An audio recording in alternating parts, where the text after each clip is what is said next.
सत श्री अकाल, नमस्कार, आदाब। पंजाबी रेडियो और पंजाबी टीवी यूएसए देख और सुन रहे सभी साथियों का स्वागत है program beyond the headlines with Mandeep Punia में। प्रोग्राम में सीनियर पत्रकार मनदीप पूनिया जी का साथ होता है और देश विदेश के साथ जुड़ी हुई अहम खबरों पर होती है बातचीत। करते हैं सबसे पहले पूनिया जी का प्रोग्राम में स्वागत है पूनिया जी।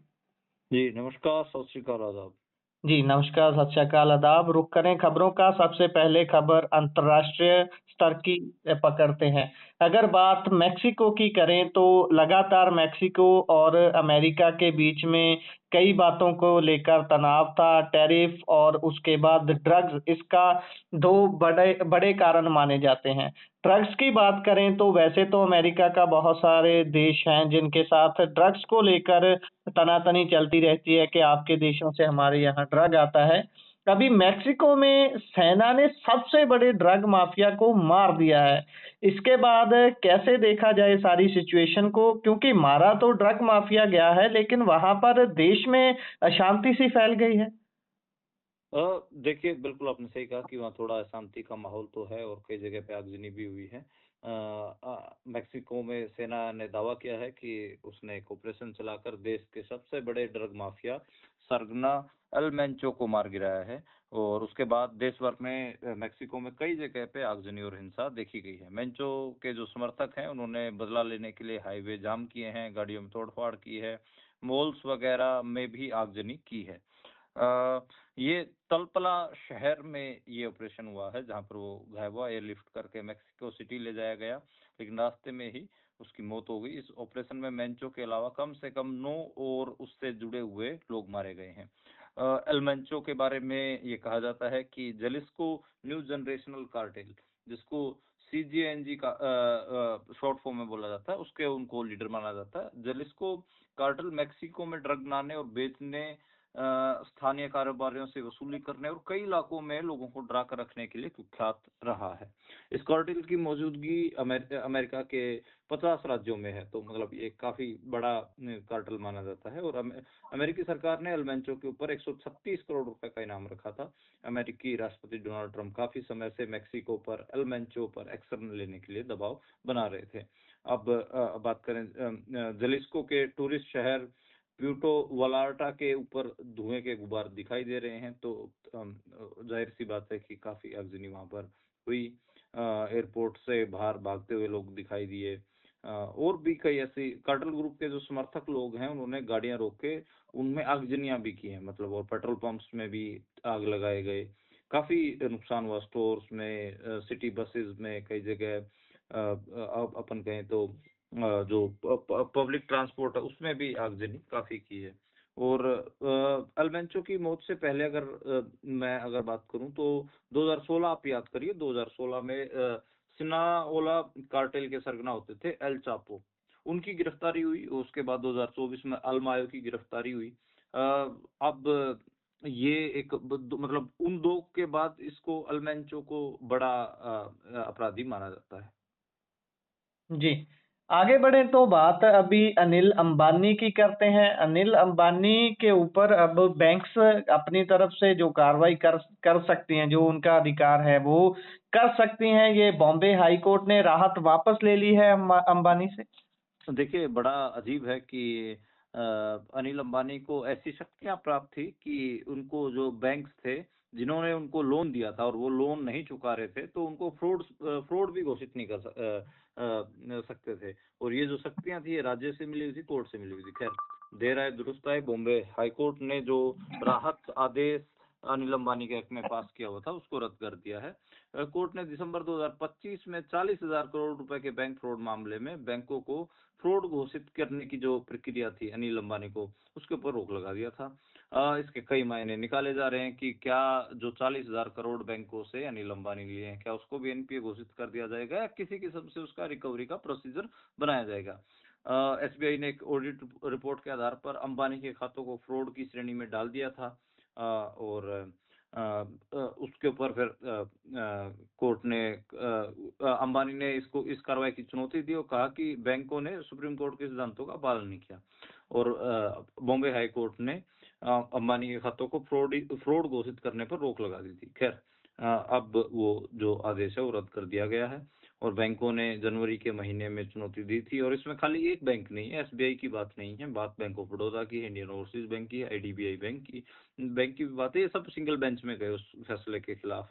खैर, अंबानी ने कोर्ट को कहा है कि वो बिना अनुमति देश नहीं छोड़ेंगे और सुप्रीम कोर्ट ने भी पहले एसआईटी बनाने के निर्देश दिए थे। अब पता नहीं इस केस का बन क्या रहा है, एसआईटी की जांच कहां तक पहुंची है। लेकिन आपको याद होगा कि हम अपने बुलेटिन में लगातार जो इंडियन एलिट्स हैं उनको फ्रॉड कहते रहे हैं और अब आखिर में आप देख भी रहे हैं। अंबानी को बहुत बड़ा बनाकर दिखाया जाता है, अडानी को भी बना के दिखाया जाता है, नो डाउट। तो अंबानी का तो दिवालिया आप देख ही सकते हैं कि बैंकों को उसको फ्रॉड घोषित करना पड़ रहा है। तो मतलब आपको पता ही है कि ये कैसे जो इस मुल्क की जो इस मुल्क के लोगों का जो पैसा है उसको ये कैसे हड़प जाते हैं। वो उस प्रोसीजर के ऊपर मेरी और गुरप्रीत की कई बार लंबी बातचीत हो चुकी है। खैर, एक एक जो धनाढ़ है वो तो रडार पे आ गया है, वो तो फ्रॉड घोषित हो चुका है। खैर, अब देखते हैं कि दो और बचे हुए हैं, एक बड़ा अंबानी, मुकेश अंबानी, और एक अडानी। उनके भी कभी ना कभी वो भी एक्सपोज तो होंगे ही। जी, बिल्कुल, बिल्कुल। इससे आगे अगर बढ़ें तो दिल्ली एनसीआर में कोयले पे आधारित जो कारखाने हैं उन पर सुप्रीम कोर्ट सख्त हुई है। क्यों सख्त होना पड़ा है? क्या इनसे नुकसान होते हैं कोयले व आधारित जो कारखाने हैं और आदेश क्या है? देखिए, ये बड़ा अजीब है कि जब दिल्ली में एयर पोल्यूशन बहुत ज़्यादा चल रहा होता है, एक्यूआई 500 के पार होता है, तो उस समय किसानों को गालियाँ दी जा रही होती है और उस समय कोई भी जो एनसीआर में इंडस्ट्रीज़ हैं, जो पोल्यूटिंग इंडस्ट्रीज़ हैं, जिनके कारण प्रदूषण होता है, उनके बारे में कोई भी बात नहीं करता है। खैर, अब क्योंकि 2-3 बारिश हुई हैं और दिल्ली में एक्यूआई छँट गया है, तो अब असली कारणों के ऊपर विचार किया जा रहा है। सुप्रीम कोर्ट में इसके ऊपर बात चल रही थी। पावर प्लांट खोलने के ऊपर रोक लगाने का प्रस्ताव था। 300 किलोमीटर के अंदर नए कोयला आधारित पावर प्लांट ना लगाए जाए, ये सुप्रीम कोर्ट ने कहा है। अब इसमें मैं कम से कम 7-8 बड़े कारखाने तो मैं गिनवा सकता हूँ जो कि कोयला आधारित हैं, जिनके कारण बड़ा प्रदूषण होता है। तो ये एक मामला है। मतलब आप दिल्ली एनसीआर में देख लीजिए, बहुत सारी पोल्यूटिंग इंडस्ट्री हैं। अब मेरे को लगता है कि कुछ दिन जब सारा शोर प्रदूषण से हट गया है, लोगों का ध्यान प्रदूषण से हट गया है, अब कुछ चीज़ों पे ज़रूर बात होगी। खैर, ये हमने कई बार अपने बुलेटिन में बताया है कि जो प्रदूषण के जो बड़े कारण हैं, वो जो पोल्यूटिंग इंडस्ट्री है और दिल्ली का ट्रैफिक है, वो है।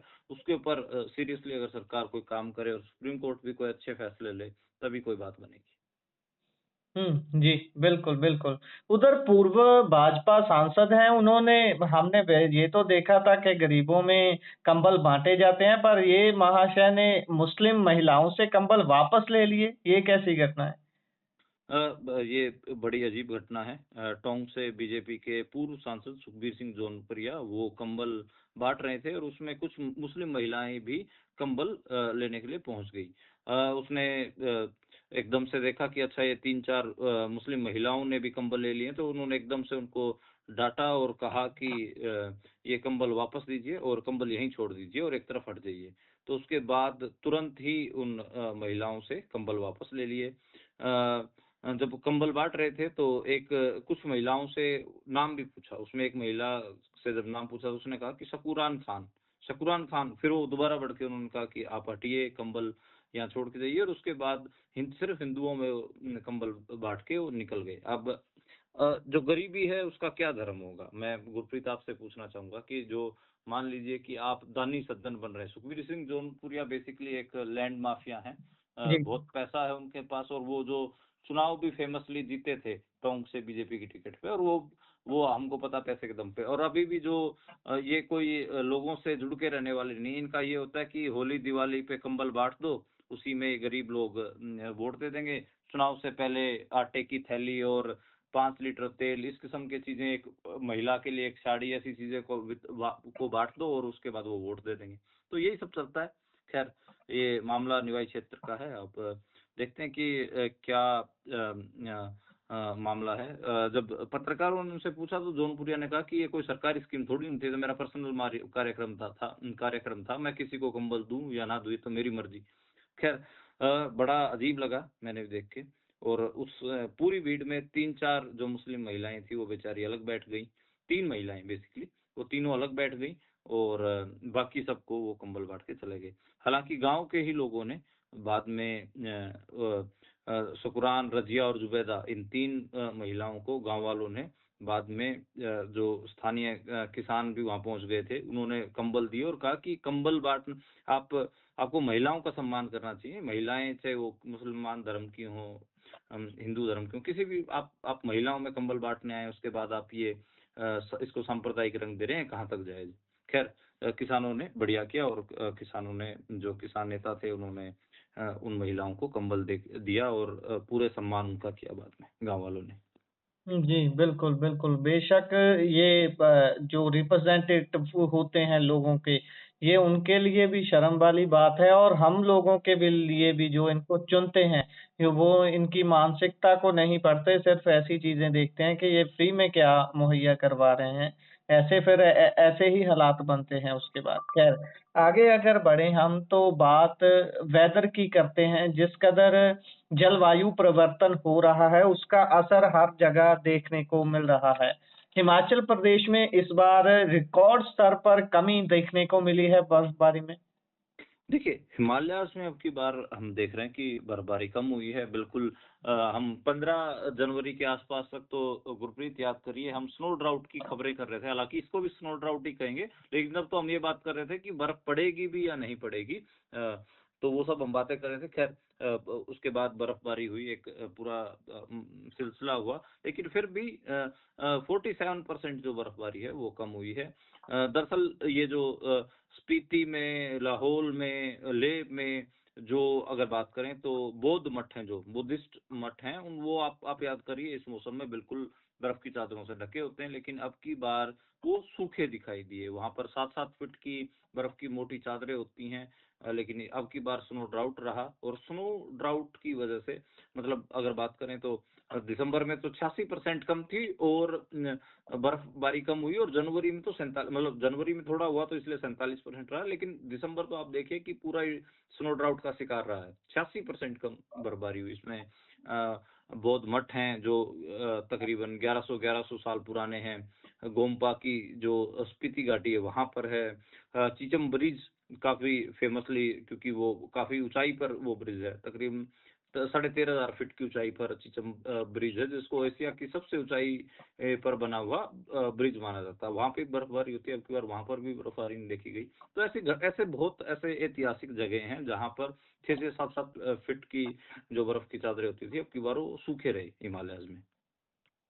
जी, बिल्कुल, बिल्कुल।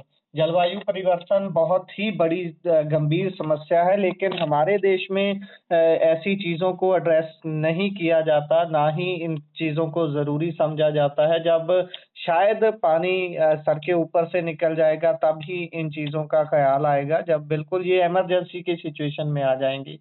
लेकिन खैर, दिल्ली का हालात हमने देखा ही है, किस तरीके से इस बार वहाँ के वेदर ने सबको झंझोड़ा, जिस तरीके से लोगों को साँस लेने तक की दिक्कत हुई। फिर भी अगर किसी की ज़्यादा आँखें नहीं खुली तो हम क्या कर सकते हैं फिर, ये तो फिर भी बहुत दूर की बात है। ख़ैर, आगे बढ़ें तो आज दिल्ली में मोहम्मद दीपक जो हैं वो राहुल गांधी से मिलने पहुँचे थे। गले लगाया एक-दूसरे को, क्योंकि एक तरफ जो राहुल गांधी है वो भी मोहब्बत की दुकान की बात करते हैं, उधर मोहम्मद दीपक भी जैसे शेर को सवा शेर मिलने वाली बात है। देखिए, मैं ये मानूंगा कि नफरत के खिलाफ लड़ने में राहुल गांधी से बड़ा चेहरा मोहम्मद दीपक है मेरे लिए। अगर मेरे जी। को एक आइकन मानना हो कि नफरत के खिलाफ कोई लड़ा है, तो मैं बिल्कुल मोहम्मद दीपक को बड़ा चेहरा मानूंगा। ठीक है, राहुल गांधी एक आइडिया को बोल रहे हैं, लेकिन उतने सीरियस एफर्ट उनके ग्राउंड पे दिखते नहीं है मुझे। मेरे एक पर्सनल आलोचना उनके प्रति रहती है। ठीक है, उनके मुंह से आइडिया जरूर निकल रहा होता है, लेकिन वो उसके लिए काम उतना नहीं कर रहे होते। दीपक ने उसको अगर बात करें तो बिल्कुल करके दिखाया है। जब उनके पड़ोस के मुस्लिम दुकानदारों को उजाड़ा जा रहा था, तो वो खड़े हुए। बाबा टेलर्स नाम से एक बुजुर्ग मुस्लिम की दुकान थी, और उसके दुकान पे जब हंगामा करने के लिए बजरंग दल वाले पहुंचे, तो वो एकदम से बीच में अड़ गए, और अड़ ही नहीं गए बल्कि उनको भगा दिया। तो जो उनका साहस है वो दिखता है। तो मेरे लिए अगर नफरत के खिलाफ लड़ने में अगर कोई आज के समय पे बड़ा आइकन है तो मैं राहुल गांधी से बड़ा आइकन दीपक को मानूंगा, मोहम्मद दीपक को। खैर, खुद राहुल गांधी को उनसे मिलने के लिए जाना चाहिए था, पर चलिए, वो दिल्ली आए थे तो राहुल गांधी से उन्होंने मुलाकात की। राहुल गांधी ने कहा है कि वो उनकी जिम की मेंबरशिप भी लेंगे और वहाँ कोटद्वार भी आएंगे। आपको मैं बताऊं कि बहुत सारे लोग डर के मारे मोहम्मद दीपक की जिम की मेंबरशिप छोड़ गए थे। और अब आप उसके बाद आपने देखा होगा कि सुप्रीम कोर्ट के वकील थे 15-16 कुछ पत्रकारों ने मोहम्मद दीपक की जो है जिम की मेंबरशिप ली, और अब लीडर ऑफ अपोजिशन को भी उनकी जिम की मेंबरशिप लेनी पड़े। तो कितना बड़ा काम मोहम्मद दीपक ने किया है। मोहम्मद दीपक को और उबारा जाना चाहिए, एक कल्चरल सिंबल के तौर पर उबारा जाना चाहिए कि भाई बात करें कम गिनती के लोगों के लिए अगर कोई छाती अड़ा के, असल में मतलब देखो, मेरे को अब ये डिबेट तो होती है कि क्या आपको कल्ट बनाने चाहिए। मेरे को लगता है बनाने चाहिए, सिंबल, कल्चरल सिंबल बनाने चाहिए। तो उसमें मेरे को लगता है कि मोहम्मद दीपक, अगर नफरत के खिलाफ लड़ने वालों में कोई कल्चरल सिंबल बनाया जाना चाहिए तो मोहम्मद दीपक को बनाया जाना चाहिए। जी खैर। बिल्कुल। हम्म। जी, खैर इससे आगे अगर बढ़ें तो हम लगातार ही देख रहे हैं वैसे। अब ये जो नफरत का बीज है, जब वो ऐसे शिक्षा स्थलों तक पहुंच जाए तो दिक्कत तो होती ही है। अभी लखनऊ विश्वविद्यालय में नमाज को लेकर छात्र आमने सामने हो गए। छात्रों के दिमाग में जहर कौन भर रहा है? देखिए, जो यूनिवर्सिटीज होती हैं वो कोई स्टैंड लोन सिर्फ एजुकेशन के लिए होती भी नहीं है।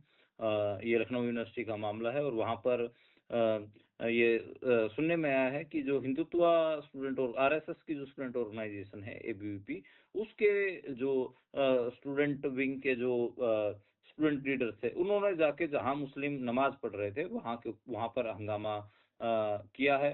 एक तरफ वो जो मुस्लिम छात्र थे वो नमाज पढ़ रहे थे, तो दूसरी तरफ उन एबीवीपी के स्टूडेंट्स ने जाके जय भवानी, जय श्री राम के नारे लगाने शुरू कर दिए। कुछ दिन पहले भी मेरी आपसे गुरप्रीत बात हुई थी कि जब आपका धार्मिक नारा किसी को खिजाने के लिए इस्तेमाल किया जाने लगे तो आपको सोचना चाहिए। अगर प्रभु श्री राम सच में ही इस समय धरती पर मौजूद होते तो सबसे पहले वो जाकर उनके नाम का इस्तेमाल करके दूसरे धर्मों को खिजाने का जो काम कर रहे हैं उनके जाके वो जरूर उनके पेट में बाण मारते। खैर, मेरे को लगता है कि ये बहुत, जैसे नारा भी जय सिया राम था, यानी कि सीता माता को इंक्लूड करके बोला जाता था, उसको कैसे जय श्री राम में तब्दील किया गया। और अब उस नारे को कम गिनती के जो समुदाय हैं, मुस्लिम समुदाय हैं, उनको उसको खिजाने के लिए किया जा रहा है। तो ये बड़ा अजीब है। ये ये भी इबादत, धर्म से ज्यादा डर का नारा नहीं लगता जब ये सुनते हैं? धर्म से ज्यादा डर का नारा बन गया है ये भी। अब बिल्कुल देखिए, है ही, क्योंकि गिनती ज्यादा है तो जब एक एक बात बताइए, कहीं पे अगर 80 लोग एक एक समुदाय के होंगे, कहीं पे 15 लोग एक समुदाय के होंगे, तो 80 लोग कोई आवाज में लाउडली कुछ पुश करेंगे तो 15 लोग तो डरेंगे ही। वो तो बिल्कुल मैं आपकी बात मानता ही हूँ। हालांकि मुझे लगता है कि अभी भी जो मुल्क की जो मतलब मोहम्मद दीपक जैसे जो लोग हैं वो शायद एक रोशनी का काम कर सकते हैं। एबीवीपी के जो कार्यकर्ता हैं उन्होंने हंगामा भी किया, जबकि मैं आपको बताऊं इस लखनऊ यूनिवर्सिटी में एक छोटा सा मंदिर भी है। मान लीजिए कि जो मुसलमान है वो एक जगह पे इबादत कर रहे हैं बैठ के, तो आपको क्या करना, आप भी अपनी हिंदू प्रेस पढ़ना चाहते थे तो आप मंदिर में जाके पढ़ लेते। यूनिवर्सिटी में एक छोटा सा मंदिर भी है, फिर भी आप कर क्या रहे हैं, आप जाके उनके खिलाफ नारेबाजी कर रहे हैं, अपने धर्म के नारे चाल रहे हैं, हिंदू शेर, ऐसे ऐसे चीजें कर रहे हैं। ये मतलब मुझे लगता है कि बहुत खराब स्थिति है। बहुत यंग बच्चे हैं, कोई 25 साल का है, कोई 27 साल का, उनके दिमाग में इतनी नफरत है, पता नहीं क्या ही होगा।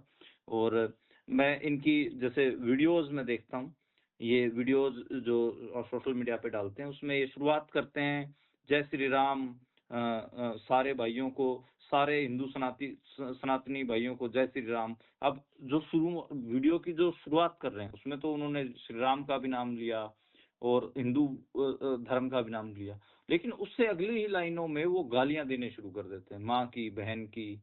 और वो आप देखेंगे तो आपको समझ में आएगा कि कितनी घटिया भाषा का इस्तेमाल कर रहे हैं, और वो मुस्लिम समुदाय को गाली दे रहे होते हैं, वो दिखता है। तो मतलब आपने जो पहला वाक्य बोला, सनातनी भाइयों को जय श्री राम जो बोला, जय श्री राम जो आपने अपने उस संबोधन में इस्तेमाल किया, उसका तो आपने मलिया मेट कर दिया क्योंकि अगला ही वाक्य आपका गाली के तौर पर है। मतलब गाली और श्री राम की भक्ति मेरे को नहीं लगता कि एक साथ रह सकती है। तो खैर, हाँ, बड़ा अजीब लगा। मैं इतना तो पक्का हूँ कि ये कोई श्री राम भक्त तो नहीं है, ये भगवान राम के भक्त नहीं हो सकते। भगवान राम की जो फिलोसफी रही है उसमें तो सभी की जगह रही है। मतलब इवन कुछ वनवास में थे तो भी अगर आप देखेंगे तो उन्होंने जो सेक्रीफाइस भी किया, जब जो रावण है जब सीता हरण करते हैं, वो एक हिरण के पीछे किया। खैर, ये मामला है। मेरे को बड़ा अजीब लगता है, और ऐसी जो टकराट की घटनाएं हैं वो कई जगह देखने को मिल रही है। जी, बिल्कुल, बिल्कुल। आगे बढ़ें तो बात करें पंजाब की। पंजाब में एक एमएलए है, उसको सज़ा हो गई 4 साल की लड़की के साथ छेड़छाड़ के मामले में। लेकिन ईमानदार सरकार के अपने ही तरीके हैं चलाने के सिस्टम को। अभी तक उनको एमएलए के पद से हटाया नहीं गया। वैसे तो कानून ये कहता है कि अगर 2 साल से ज़्यादा की सज़ा होती है तो ऑटोमैटिकली उसकी जो अधिकार है, एमएलएशिप है, वो रद्द हो जाती है। लेकिन इस मामले में खडूर साहिब के एमएलए हैं जो, उनको कोई ख़ास अधिकार प्राप्त हैं, जैसे अंबानी को थे? देखिए, पंजाब से जो खडूर साहब के सांसद विधायक हैं आम आदमी पार्टी के, मनजिंदर सिंह लालपुरा, उनको एडिशनल सेशन कोर्ट ने 4 साल की सजा सुनाई थी। अब आपको जैसे अपने नियम का बताया ही है कि 2 साल अगर से ज्यादा सजा हो जाती है तो फिर आपको आपकी मेंबरशिप चली जाती है। लेकिन अभी तक विधानसभा से उसकी सदस्यता रद्द नहीं की गई थी। Punjab and Haryana high court में एक पटिशन डाली गई, और उस पटिशन की सुनवाई में ही ये फैसला आया है। 30 मार्च को इस सुनवाई की अगली अगर कहें कि तारीख है, उसमें पंजाब सरकार को नोटिस जारी किया गया है। तो देखते हैं कि क्या मामला बनता है। अगर अभी उनकी जो सदस्यता वो रद्द हो जाएगी मौके पे ही, अगले मतलब मार्च महीने में ही, तो फिर 6 महीने के अंदर दोबारा बाई इलेक्शन करवाना पड़ता है। अब ये देखना होगा कि पंजाब सरकार या जो चुनाव आयोग हो कोई बाई इलेक्शन करवाएगा, या फिर सीधे 2022 में ही जो बात करें खडूर साहब के जो लोग हैं उनको नए एमएलए चुन पाने का अधिकार मिलेगा। तो ये भी एक चीज देखना, क्योंकि 1 साल ही चुनाव के लिए बच गया है। जी, बिल्कुल, बिल्कुल। वैसे ये ऐसी चीज़ें हैरान करती हैं और एक बार शक-शुबा ज़रूर खड़ा कर देती हैं कि सिस्टम और निज़ाम चल कैसे रहा है। यहाँ पर किसी चीज़ का राज भी है, या फिर हवा में ही सारा कुछ हो रहा है, जिसको जैसे ठीक लगता है वैसे कर लेता है। पंजाब में अभी चुनाव से पहले फ्री दाल-चीनी मिलने का ऐलान आज पंजाब सरकार ने कर दिया है। कैसे देखें इसको? देखिए, पंजाब में फ्री दालचीनी सरकार ने अनाउंस किया है, और आज जो पंजाब कैबिनेट की मीटिंग हुई उसमें भगवंत मान ने उसकी ब्रीफिंग की। उस ब्रीफिंग के दौरान उन्होंने कहा कि मेरी रसोई स्कीम लॉन्च कर रहे हैं, और इसमें 40 लाख परिवारों को कहा कि फायदा होगा। इसमें जिनके नीले कार्ड हैं उनको एक फूड किट तैयार की हुई मिलेगी। उसमें गेहूं के साथ साथ उड़द चने की 2 किलो दाल है, 2 किलो चीनी है, 1 किलो आयोडीन नमक है, 200 ग्राम हल्दी पाउडर है, 1 लीटर सरसों का तेल है। और ये मानसा जो सीएम मान है वो बजट सेशन में इसका ऐलान करने की बात कह रहे हैं। वैसे जो बजट सेशन है वो 6 मार्च को शुरू होगा। ये बताया जा रहा है कि अब की बार 8 मार्च यानी कि महिला जो इंटरनेशनल वुमेन्स डे है उस दिन सरकार 1000 रुपए महिलाओं के लिए भी अनाउंस कर सकती है। उसके लिए भी चीजें तैयार हैं। और मेरी एक सीनियर अधिकारी से बात हो रही थी तो वो कह रहे थे कि हाँ, अब की बार 8 मार्च को ये 1000 रुपए महिलाओं को देने की तैयारी कर रहे हैं। तो ये है। बाकी नीले कार्ड यानी कि 40 लाख परिवार सीधे तौर पे इससे लाभान्वित होंगे। ये कह रहे हैं कि खाने को पौष्टिक बनाएगी ये जो स्कीम है, जो थाली पोषण की थाली उसको पौष्टिक बनाएगी। हर 3 महीने में ये किट मिलेगी, और क्वालिटी चेक के बाद ही अनाज मिलेगा, ये आज उनकी तरफ से कहा गया है। सरकार के 4 साल हो जाने के बाद उनको ये ध्यान आया कि जो पंजाब के गरीब गुरबा हैं, उनको पोषण की ज़रूरत है। यानी कि 4 साल आपने उनके पोषण में कटौती की और आखिरी साल में इलेक्शन ईयर में जाके आप उनके पोषण की चिंता कर रहे हैं। तो खैर बड़ा अजीब है ये भी।